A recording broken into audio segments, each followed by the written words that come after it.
талай тарландар мен тұлпарларды өз төсінен өмір бәйгесіне қосқан алақандай ғана Теңге поселкесінің өзіндік үлкен тарихы бары ақиқат.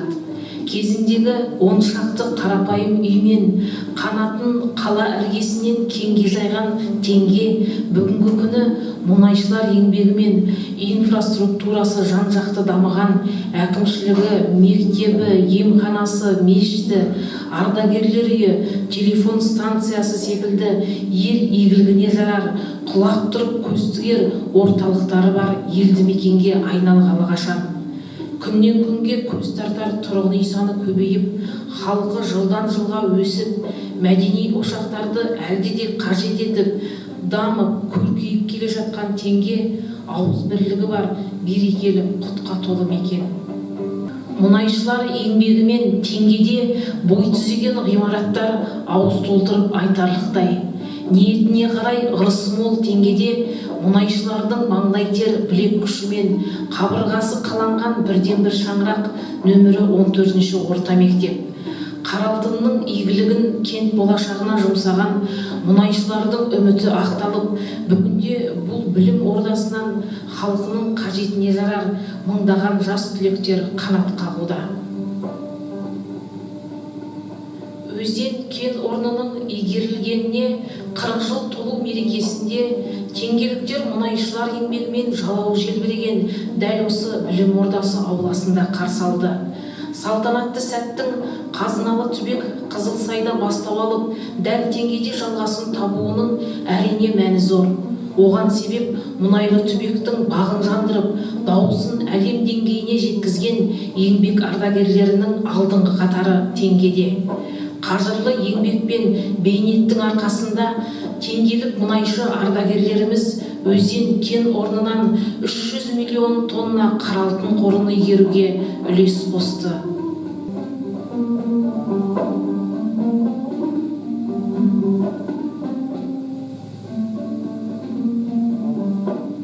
Ассалаумағалейкум жиналған қауым, құрметті қонақтар, Теңге кенті тұрғындары, құрметті мұнайшылар, ардагерлер, жаңа айтып кетті мынау өзен мұнайының кен орнының биыл 40 жылдағы осы 40 жыл ішінде 300 миллион тонна мұнай өндірілді.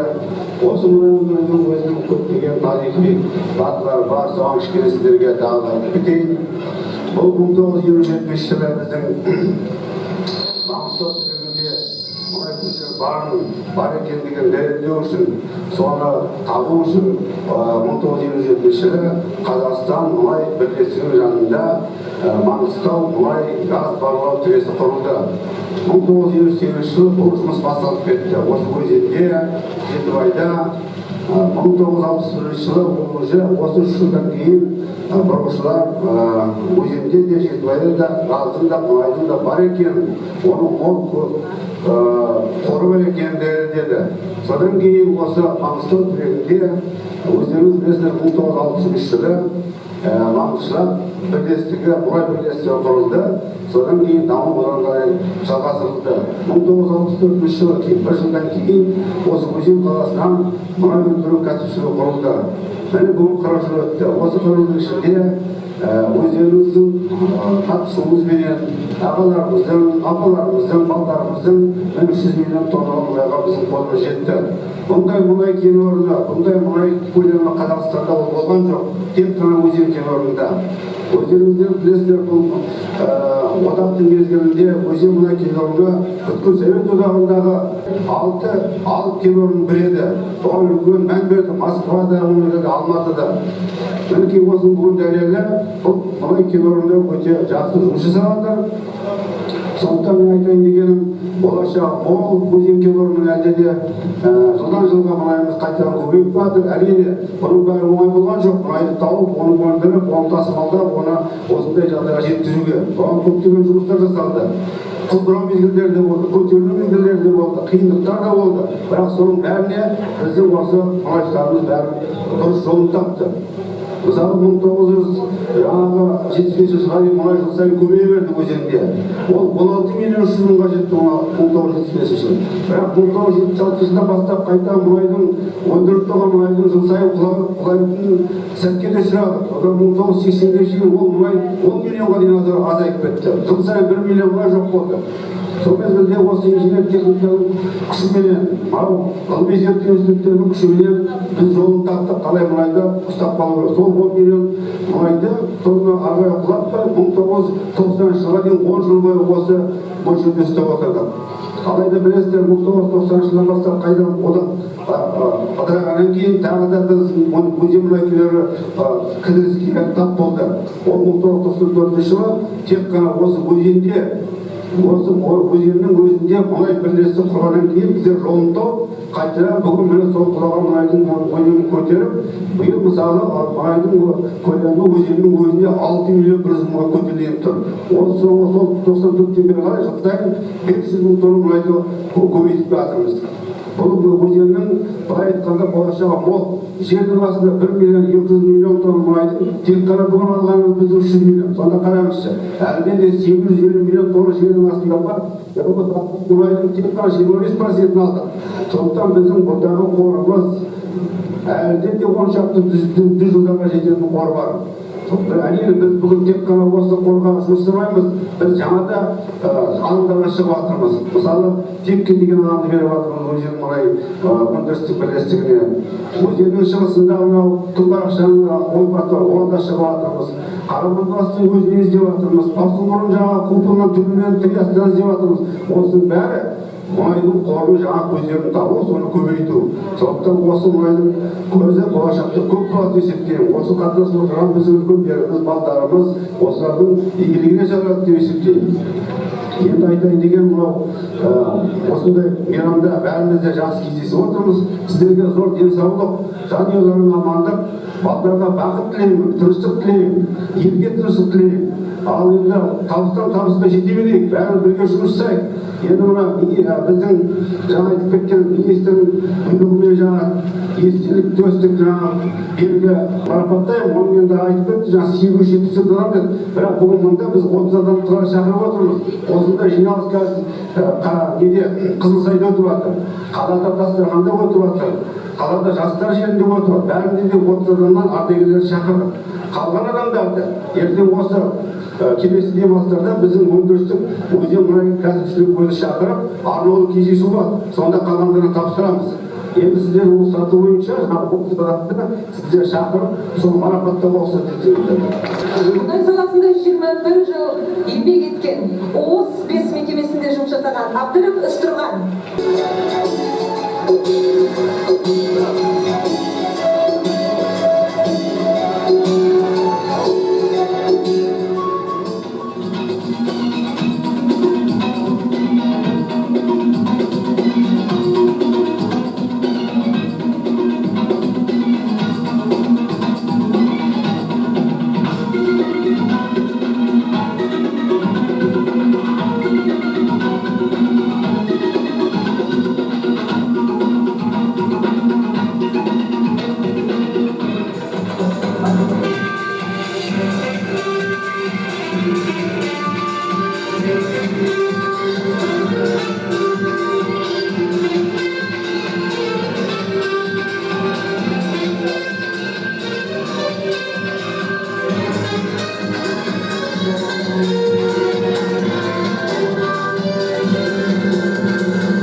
Еңбек еткен ООС 5 мекемесі.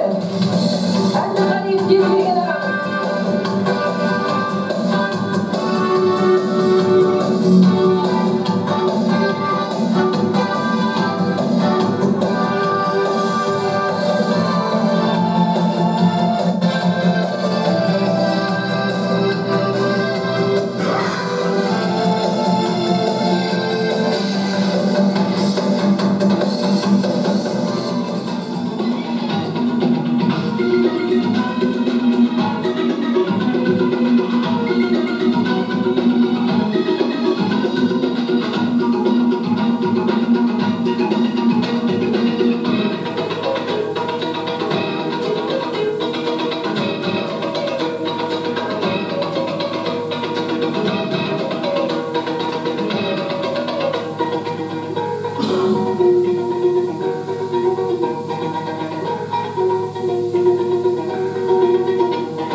қыркүйек 2004 жыл теңге халқы үшін тарихи күн.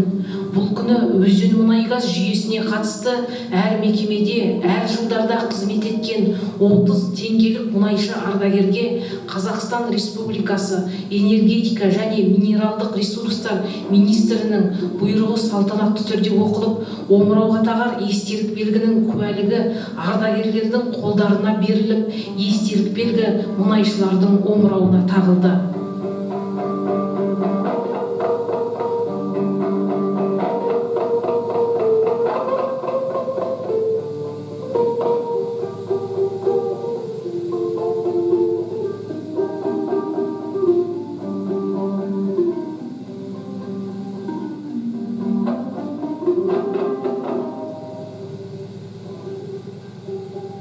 Өзен қаласында тұрып, талай ірі өзгерістерді көз алдымыздан өтті. Осы қалада алғаш палаткіден басталып, қандаққарада басталып еңбек. Содан алғаш тапсырылған үйге қуандық, алғаш тапсырылған өндірістік мекемеге қуандық.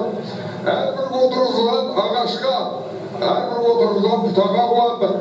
Бірақ оның барлығын суарудың өзі сол заманның өзінде үлкен проблема болатын. Сауысқаннан, Түйесудан, Ақтаудан келген суды есептеп отыратын едік. Ол әрбір түп ағашқа өндірістің қажеттілігіне, халықтың қажеттілігіне толық жету керек еді. Талай қиындықтардан өтіп, мінекей осы күнге жеттік. Ағайындар, биыл 300 миллион тонна мұнай өндіріліп, отанның, еліміздің қазынасы толыға түсті.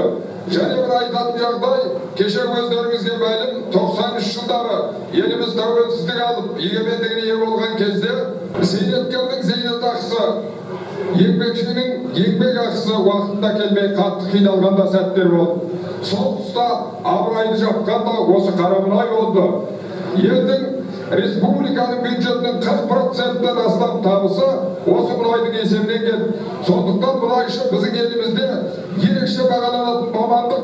Бүгін мұнайшы тақыраға көтерілген ардақты ағаларды көріп отырып, баяғы бұдан 40 жыл бұрынғы тепсе темір үзетін, қонақтап тұрған жігіттер, азаматтар бар күш қайратын осы халқымыздың игілігі үшін, балалардың болашағы үшін ардағанына әбден риза болып отырмын.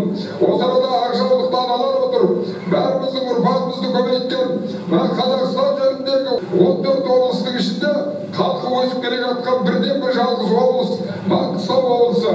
Бұл осы оралман ағайындарымыздың қайтып келуімен және семьядағы балалық көрсеткіштің өсуімен түсіндірілетін жағдай. Сондықтан мына ақжаулық балалар сіздердің алдарыңызда да басымды иіп, осы қасиетті жердің бір перзенті ретінде сіздерге де сәлемімді жолдап құттықтаймын.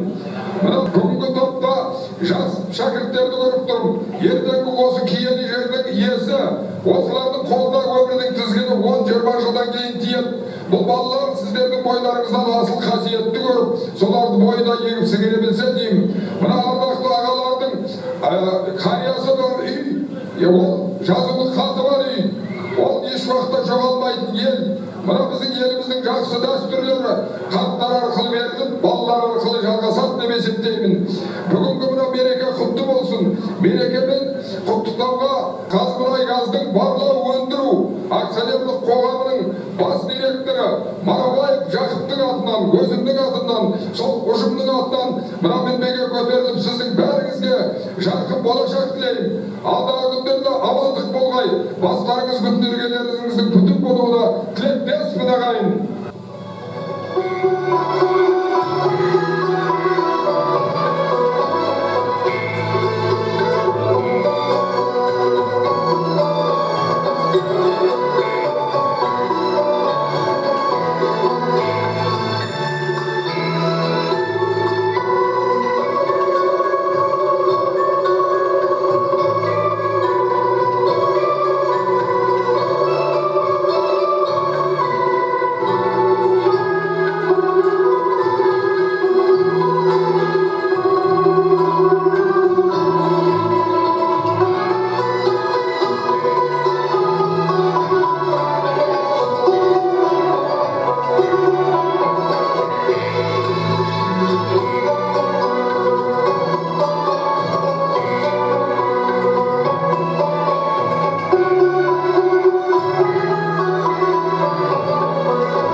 осындай жақсы болғанның аяғы да сәтті, тәтті, мәнді, сәнді аяқталатынына ешқандай күмәнім жоқ. Қалалық мәслихат депутаттарының атынан, қала әкімі аппаратының атынан тағы да сіздерді мұнайшылар мерекесімен шын жүректен құттықтап, дендеріңізге саулық, бастарыңызға амандық, аспанымыз ашық болсын, біздің көк туымыз желбірей берсін дегім келеді. Мерекеде құрметке ие болған ардагерлерді атап айтсақ, Абдыр Үстірған, Айшуақов Мырзағали, Әндірғалиев Тезберген, Тілеуқұлова Құрманбеке, Иманбаев Іскен, Ақбердиев Мирман, Бегайдаров Есенбай, Жунелбеков Ілес, Еламанов Жұмахан, Қартбаев Сәрсенғали, Ақжығытов Жанғасбай, Қарымышева Инаятулла, Бегайдарова Сайлау, Емелов Түркменбай, Бегайдаров Қадыр, Төлебаев Сыдық, Мұханов Нұрқылыш, Исмағұлов Текебай, Қолдасов Тілеген, Қожықов Тыныштық, Реджепов Назарбай, Кошикова Бөпеш, Қартбаева Тілектес, Аманжолова Ольга, Бердәулетов Қырым, Демеков Қуатберген, Өтеугүлов Шәріп, Ноғаев Мырза, Ноғаев Қожа, Салқынбаева Назым секілді өзен кен орнына еңбегі сіңген теңгелік мұнайшылар.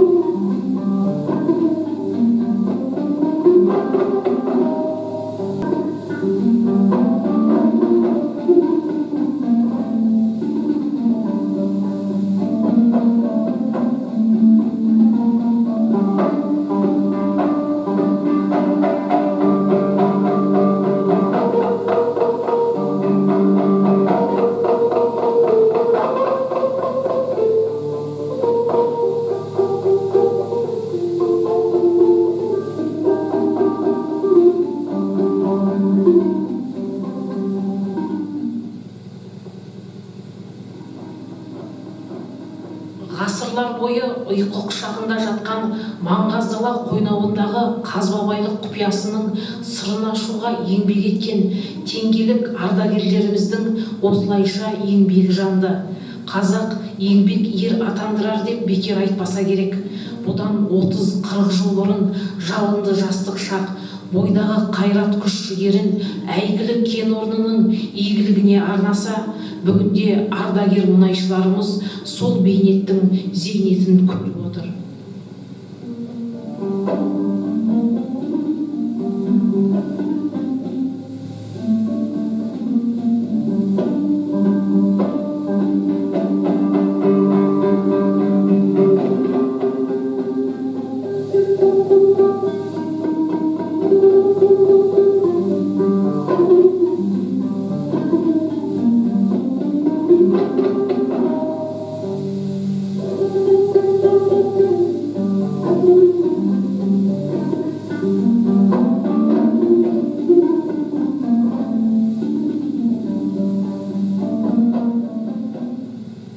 Bizim aldığımızda söyleyip ötken Mehmet Nazarbayev'in aytları duruz. O da sol sağının içinde arılaştırma adam. Bugün aytıp dur, yani de düzdüğün yıldan o şerde öndürülen Nuray var deydi. Soğuktan ben senderge aytayı deydirim. Ergelerimde öylerimde fondamentini salıp, öylerimde salıp, ortaklarımda gözüm, kızlarımda uzatıp, kendimde alıp, kendisi ortak tolkun Nuray'sını aytırdığı verimler, gözünü verimler. Мұнайлы түбекте қаралтын қазынасын игеруге өмірін арнаған теңгелік ардагерлер мұнай резервуары және бұрғылау мұнарасы мен мұнай тербелмесі бейнеленген композицияны мұнай тамшысы аяқтайтын Қазмұнайгаздың 40 жылдық естелік белгісін ерекше ниетпен тағары, ал ұрпақтары үлкен мақтанышпен айтып жүрері сөзсіз.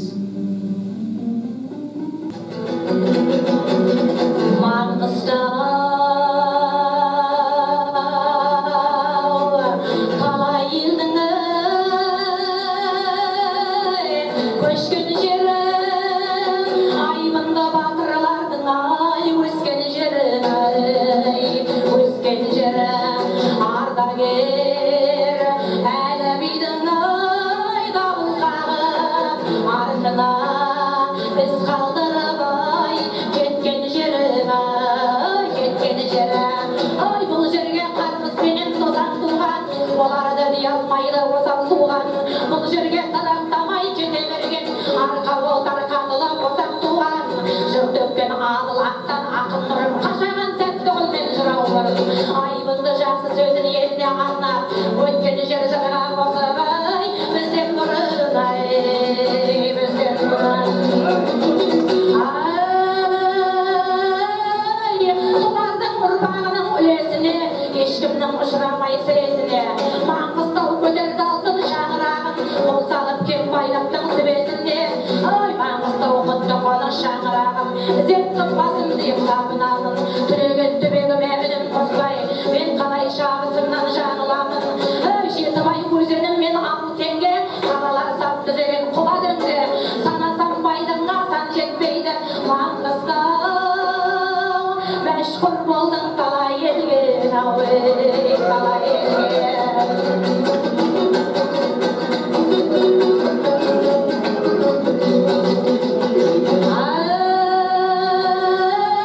Еңбектің туын тіккен майдансың, мұнайдың аққан бұлағын қайнарсың. Нәрлеген білім ғылым бұлағыңа, өрлеген өндірістің қайнарсың. Кең алған құтты қоныс ел мекені, айбынды қаймықпайтын ер мекені. Қасиетті Маңғыстаудың келешегі, жігерін ерлеріңнің өрлетеді.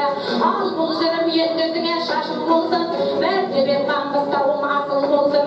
Отаны ынтымақтың келешегін, бір емес бірнеше мың ай, ғасыр болсын, ай.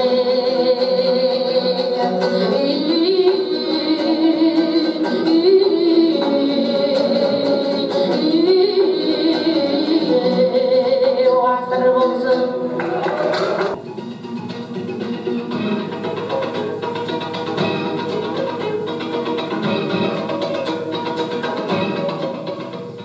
Теңгедегі салтанатты кеш соңында нөмірі 14-ші орта мектеп асханасында Желкен жауапкершілігі шектеулі серіктестігі мерекелік дастархан жайды. Ардагерлердің құрметіне бұл күні республикаға белгілі Жеңіс Сейдоллаұлы, Еділ Құсайынов, Ақылбек Жеменей секілді әншілер мен жерлес термешілер және мұнайшы мәдениет сарайының көркемөнерпаздары өнер көрсетті.